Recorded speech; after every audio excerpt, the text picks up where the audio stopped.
did you approach Jim Morrison? Okay. He lived next door to a good friend of mine. I was only 18 years old. To go down the stairs and see who was playing the new Doors record, but I didn't know it was him. And I peeked in the door and it was him. I was stoned enough to walk through the door and do a backbend on his rug. So I had just learned how to do a backbend, and I wanted to show it off. And I had a tiny little dress on, and he said, "Get it on." Oh, God, that's so sexy. Oh, my God. 1, 2, 3, 4. Hey, I'm MJ. And I'm Bree. Welcome to the Keeping It Casual podcast. I'm married, I'm a mom, so I get it. And Lord save me, because I am dating. We're more than just a sex-positive dating and relationship podcast. We want to share the perspectives on every kind of relationship while giving a voice to our listeners. Plus tons of tips to boss up your life. And sex life. Your Vegas girls are here for you. Let's do it. Let's do it. Right. The lips, the teeth, the tip of the tits. tongue. Woo! All right. Tits. Good evening. We have a great guest lined up for you, but first, Yes, we do. big shout out to our newest sponsor, Rose Dolly Beauty, all organic cosmetics, woman owned and operated. Go to etsy.com/shop/Rose Dolly Beauty and enter the code KEEPERS20 at checkout.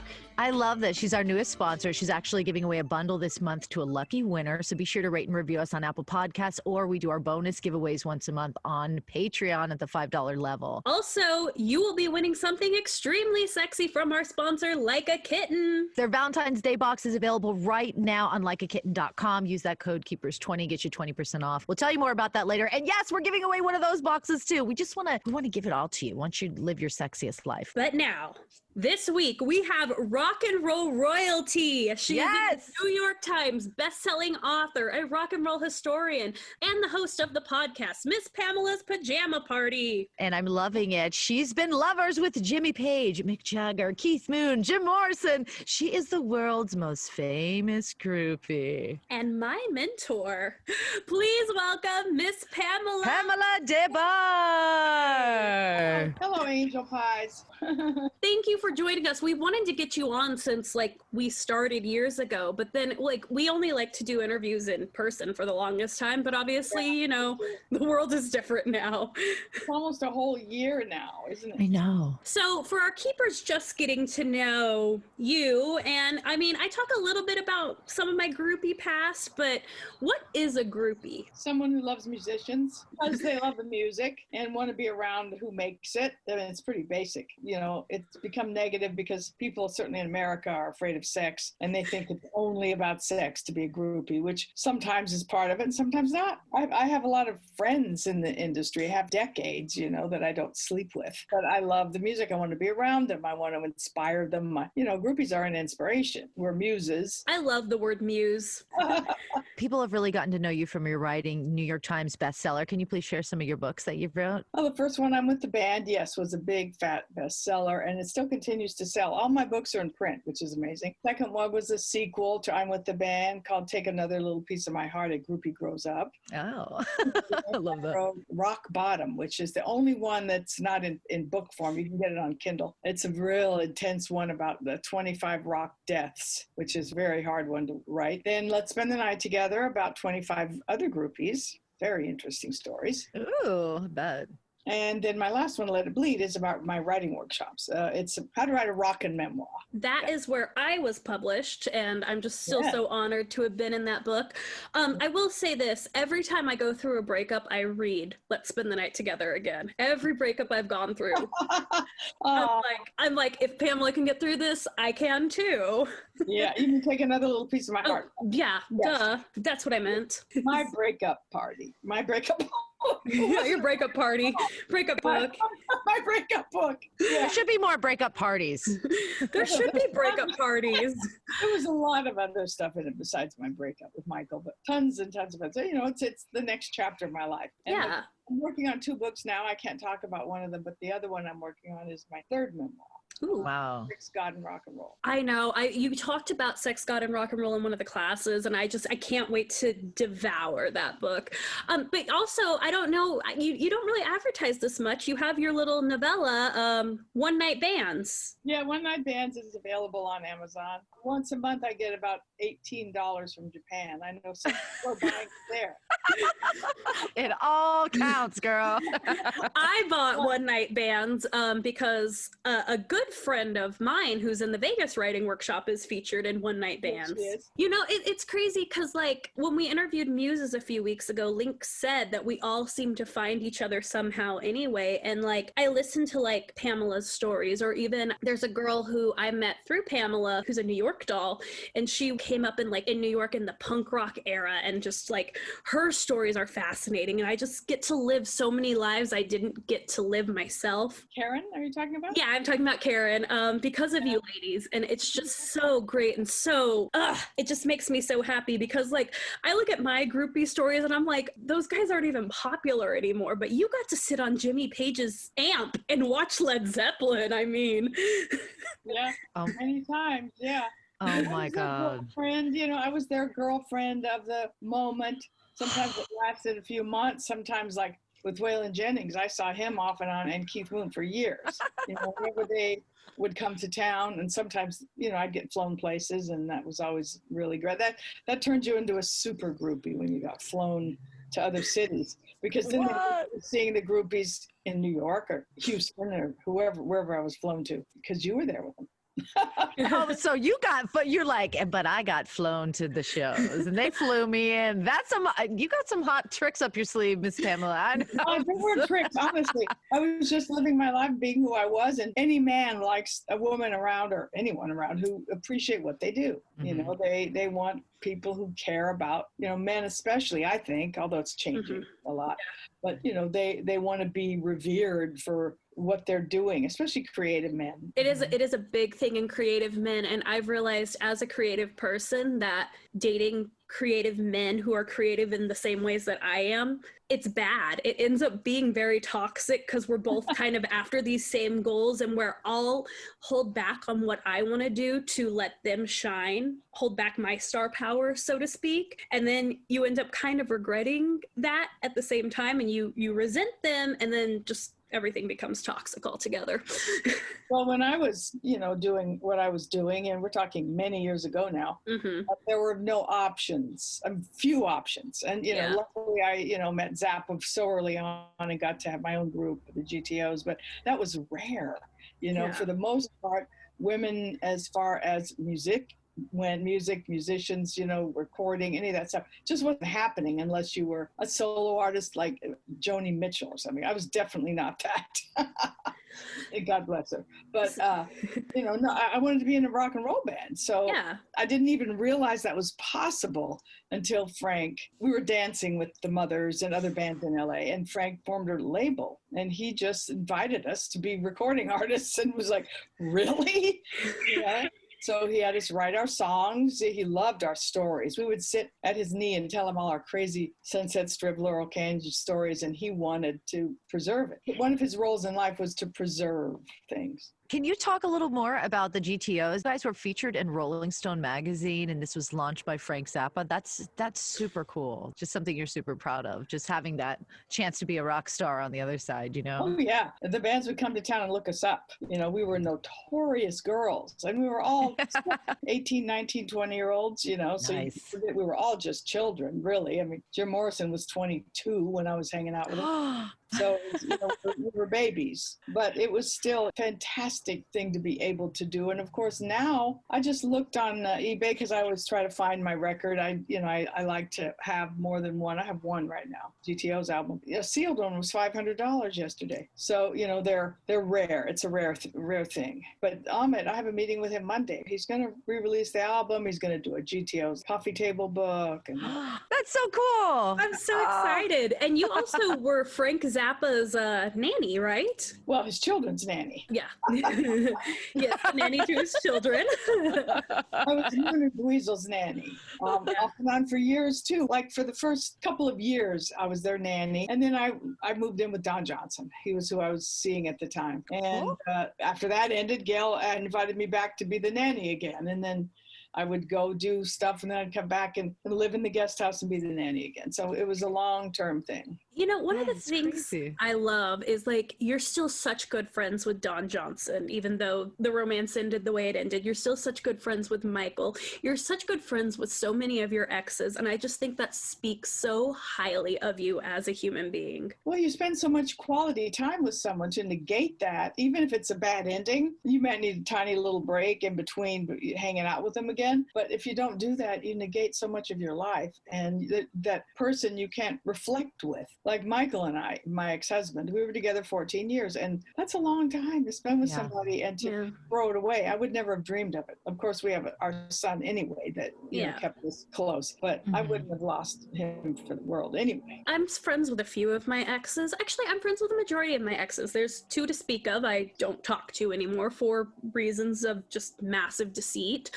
And I remember telling my most recent ex, because he's like not friends with any of his exes, and I said, well, then there's a problem within you if you can't remain friends with somebody you truly loved. I agree. It's always about some kind of jealousy or one-upmanship, weird stuff. I don't know. I don't understand it. As often as I've been able to, I stay close with them. My long-term relationships, I'm close with all those people. Except Chris Hillman. His wife just hates me so much.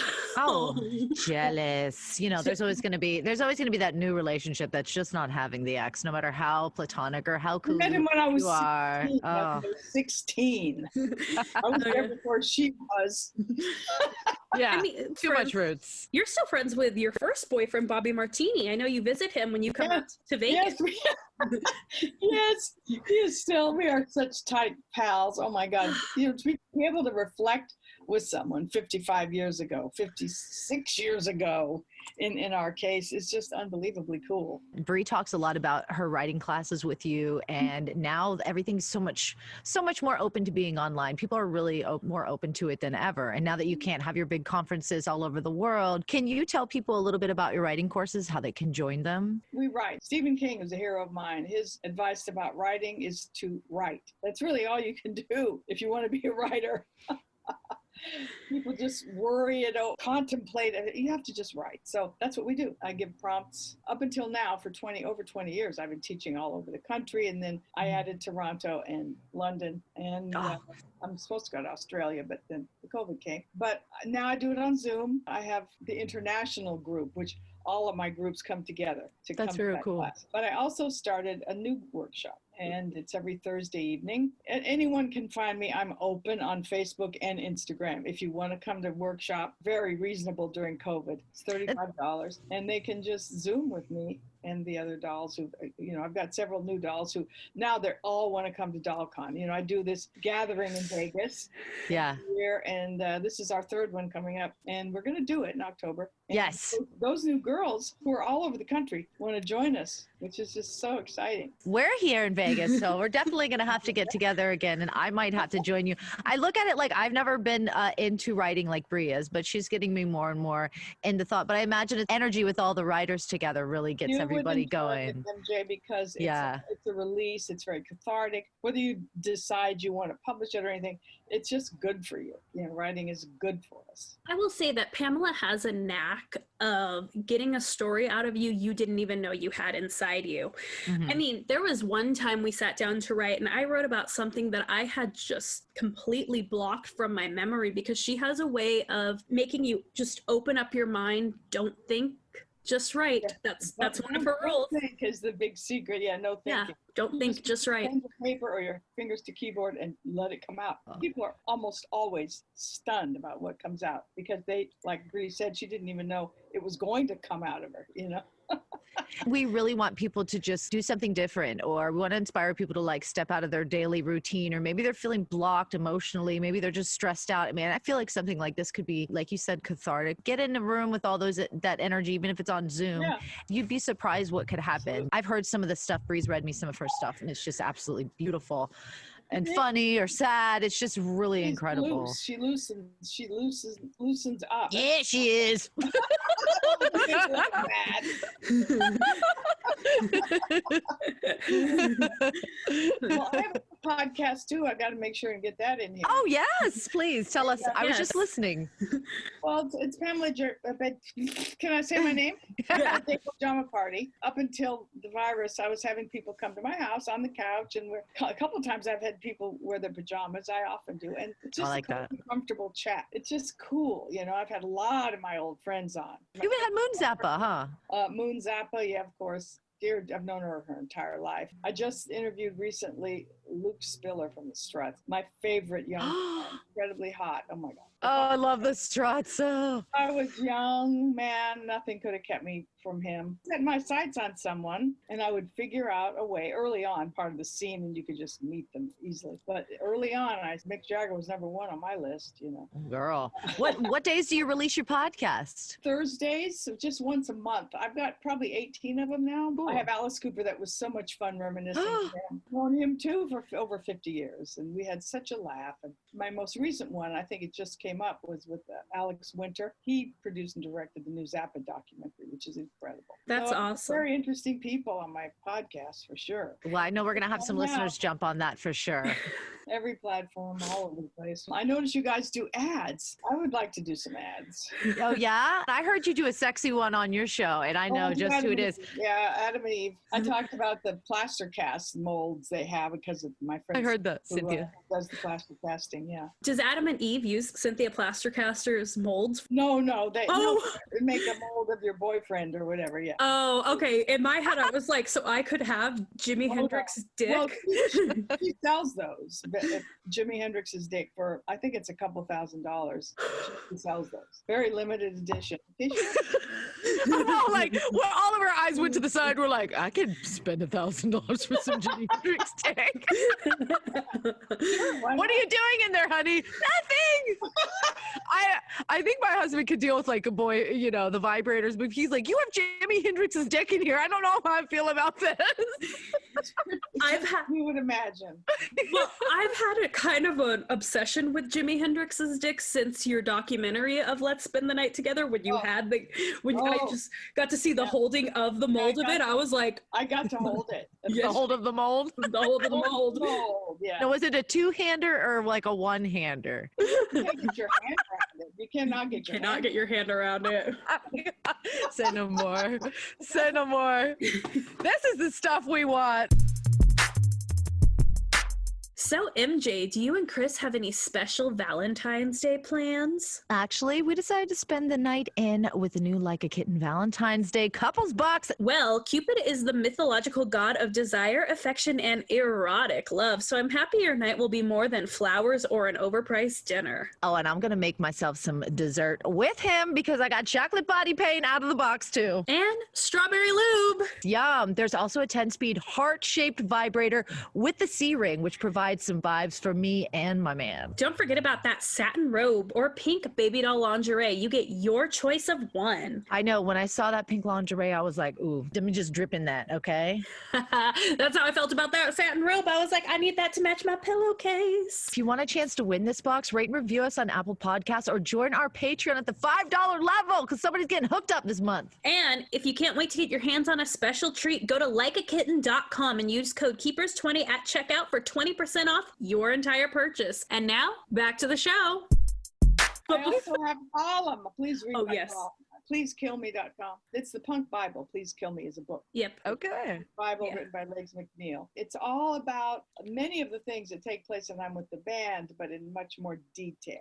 And a lot of reflection on how in the world I got through some of it. There's one about Beefheart and Zappa as my mentors. There's a whole thing on Altamont. I'm about to write one on Mercy. My dear Mercy GTO passed on, and I have every week I think, I can do that this week, but it's just hard. But I imagine. I'm also writing the foreword to her book that's coming out in June. Oh, that's exciting. Oh, I'm joining in. I'm joining the dolls. Okay, I'm joining the dolls. I'm getting in a writing class. I think I could use something like that. Not something I would usually do. I've been telling her for years. Like, know, I'm like, you should come to a writing class with me. So easy. I mean, it's just like a party. It's a writing party is what it is. Also groupie therapy. It's a combination. It is groupie therapy. I love that. mean, you know, we all come together and we're all just such strong, beautiful women, and they all just have such amazing voices, and you just hear all these different stories, and it's Incredible just stories. It's not just about your work, because you get to hear these amazing it's all memoir related mostly. So you get to hear these ridiculously outrageous stories of the things people have lived to tell, you know. So it's part of the joy of it is, for me, God, I just get to sit and listen to it all. It's fantastic. Storytelling, I bet. So we're ready to get into some getting to know yous. Are you ready to flow with us? Yes, I'll give it a shot. Okay. I know you kept like all your journals from the 60s and 70s and everything. What inspired you to go back through it and be like, I'm going to tell my story in a book and write it all out? First, my mom got me it for Christmas when I was like 9, and I was obliged to write in it. It was the kind with the little key and everything. So I started writing it, and I realized pretty early on that, you know, it was like having a friend that I could confide in. As the diary became a journal, I carried it around with me to these really important events I went to. It was always in my purse at a concert, at a party, whatever. I would go off into the bathroom and say, oh, Jimmy just said this, make his hair, whatever it was. And it's very immediate. So I used a lot of those quotes in the book. So it really feels immediate to the reader, I think. I got to live a life I never could have lived without reading your stuff. So, well, these guys are just icons, and so many of them passed away early. You know, a lot of my friends are gone, you know, but I mean, Mick keeps carrying on, which is so cool. Jimmy Page, these people are pushing 80. Oh. Yeah. I'm just gonna melt every time you say Jimmy Page. I'm just gonna go, oh, because I'm like the biggest monster Led Zeppelin fan. I mean, I fell for a classic. My dad always listened, but when I was in high school, everybody was listening to what they were, and I wanted to be like, I'm gonna do different. So I really fell for classic rock in high school, and it just always gives me that young and free vibe. You know, either whether you live for it or whatever, you just found it. It gives me that. Oh. We threw a karaoke party for my birthday, a socially distant karaoke party, and my friend Sylvia and I started singing Dazed and Confused, and then you see MJ in the house run out, and she starts going, "Whoa!" Just like wailing, and I was like, "Okay, cool. That's how you know she's a huge Zeppelin fan." Yeah, it was one of my favorites. So do you have, I'm sure there's some songs that you've mused. Can you share some of those? You know, Robert said that going to California had a lot to do with me and Michelle Overman, who is the girl he was seeing at the time, and another girl or two, because there were so many California girls. They would stay in LA, and their wives thought they were in Boise. You know, they would home in LA and fly to all the other cities to do the gigs. So we got very close with them. Even after Jimmy and I broke up, you know, Robert would send a car for me to the gigs because we became such good friends. And so he said that. And, you know, certainly my husband and my last boyfriend, Mike Stinson's written several songs about me. Hillman wrote a song called The One That Got Away about me, but I think there are probably more. I think there are more that I'm not aware of. I hope. Oh my gosh! All like have that kind of power over these rock stars. I mean, I never thought of it like that. That's for sure. It is. You know, when I do rock and roll tours when there's no COVID, I've been doing those for about a dozen years too. And I take people all around LA to all the places where I did all this stuff, where Frank Zappa's house was, where Jim Morrison's house was, all that. Inevitably, someone will ask me the size of someone's penis. And I just say, no, I don't get it. And usually it's a guy who wants to know. That we can all find the mold for Jimi Hendrix, and that's what we get, ladies. That's all we're gonna get. She can point us to that direction. So because you just know so much about how to approach the unapproachable man, what tips would you give to somebody who's just kind of nervous and like wants to approach somebody who's like really hot, not necessarily a rock star, but somebody who's a rock star to them? Like, what tips would you give to a girl right now and said, this is how you approach a guy? You have to have self-love to do that.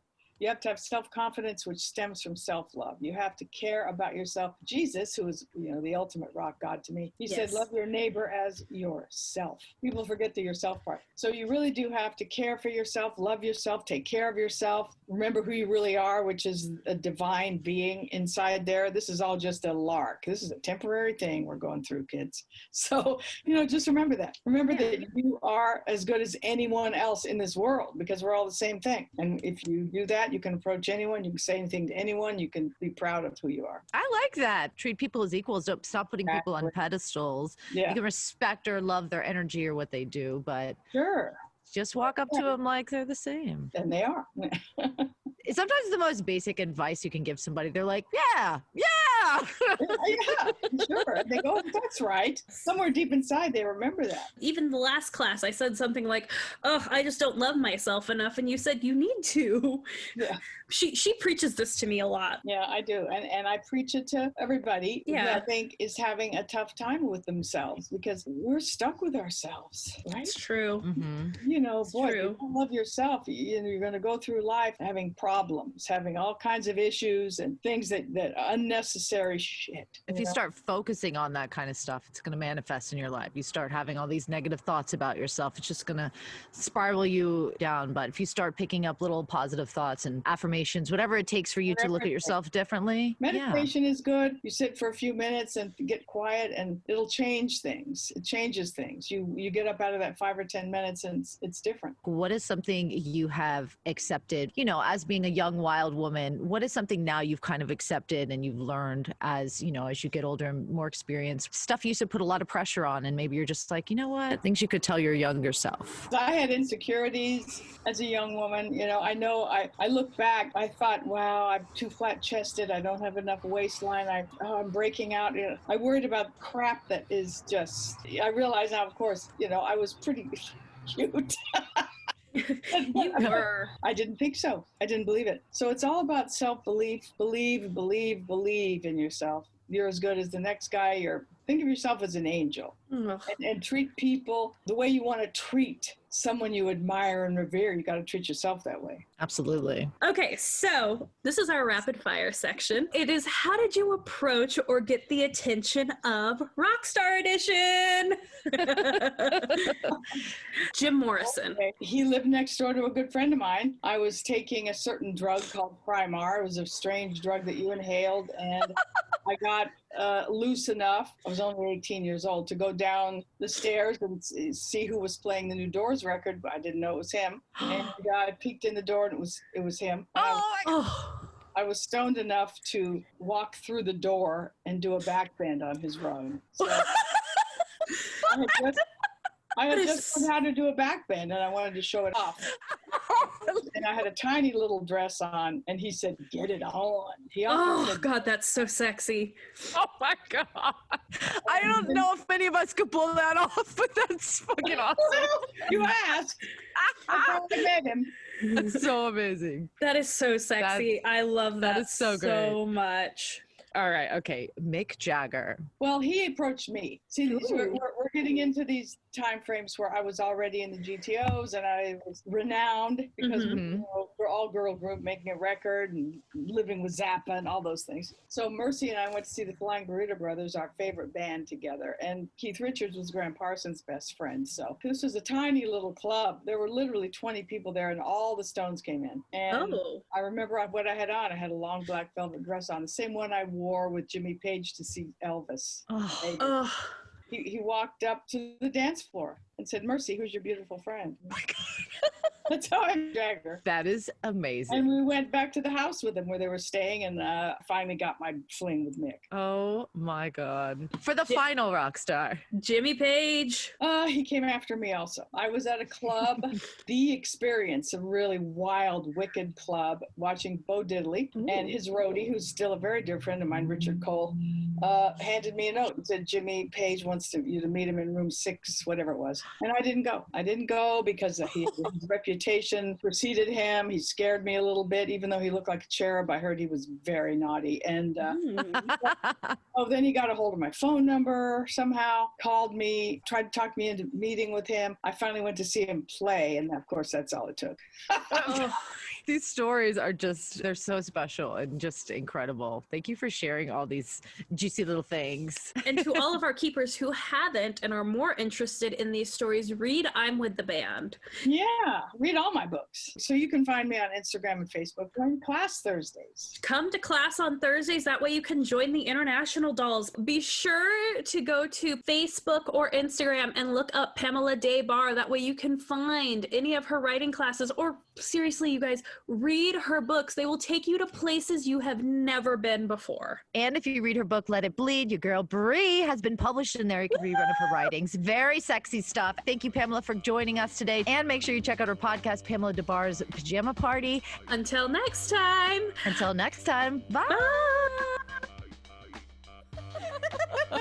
Want to be featured on the show? Email us feedback at keepingitcasualpodcast.com. Want to win cool stuff? Just rate and review us on Apple Podcasts to get into our monthly giveaways. Last Wednesday of every month. And for more specialty podcasts and bonus content, join us on patreon.com/keepingitcasualpodcast. Show you're a keeper on Facebook. You can like the page and join our group. Tweet at us at KICPod or Instagram at keepingitcasualpodcast. You can find me anywhere at MJ Radio Diva. And I'm everywhere at Breemixed, BREEMIXED. And for your one-stop shop, keepingitcasualpodcast.com. Bye.